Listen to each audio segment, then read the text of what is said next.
As Ben said, I'm Claire Halpin. I work for the University of Dundee, but I actually work in very close contact also with people at the James Hutton Institute. In fact, my labs and my offices are based at the James Hutton Institute out at Invergary. And I want to talk to you today about some of our recent work. I'm a plant biologist, but I'm also interested in plant biotechnology. And I want to talk to you about some of our recent work that's to do with using plants to try to make fuels from.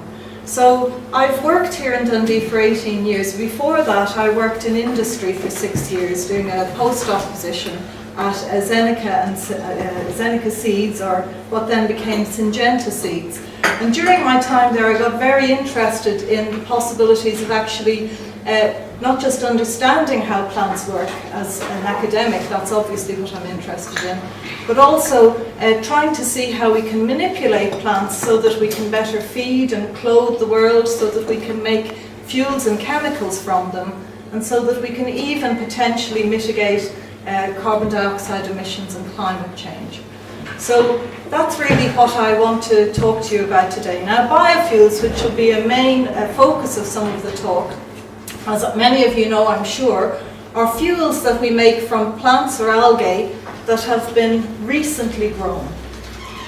In contrast to fossil fuels or conventional fuels, which of course are also the products of plants and algae that grow on the earth millions and millions of years ago, but that over evolutionary time got compressed down into the deposits of coal and petrol that we now mine for our energy and for our fuels.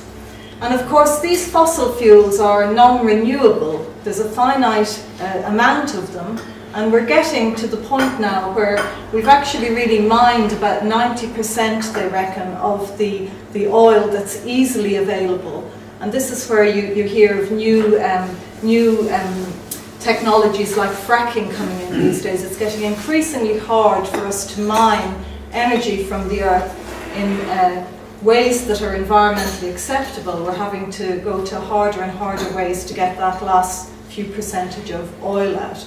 So these fossil fuels are non-renewable, but I think their biggest problem is that they emit a huge amount of greenhouse gas to the environment and to the atmosphere when we burn them.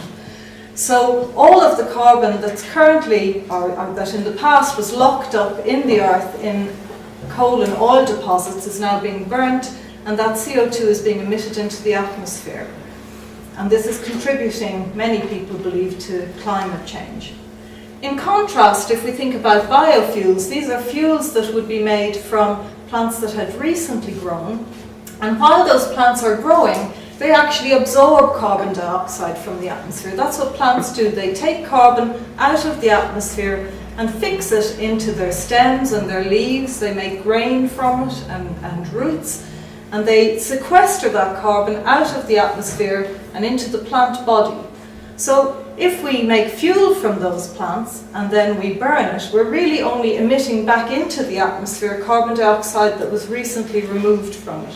So the whole cycle has the potential to be carbon neutral, or potentially even carbon negative. And that's where some of the real benefits of the production of biofuels might come from.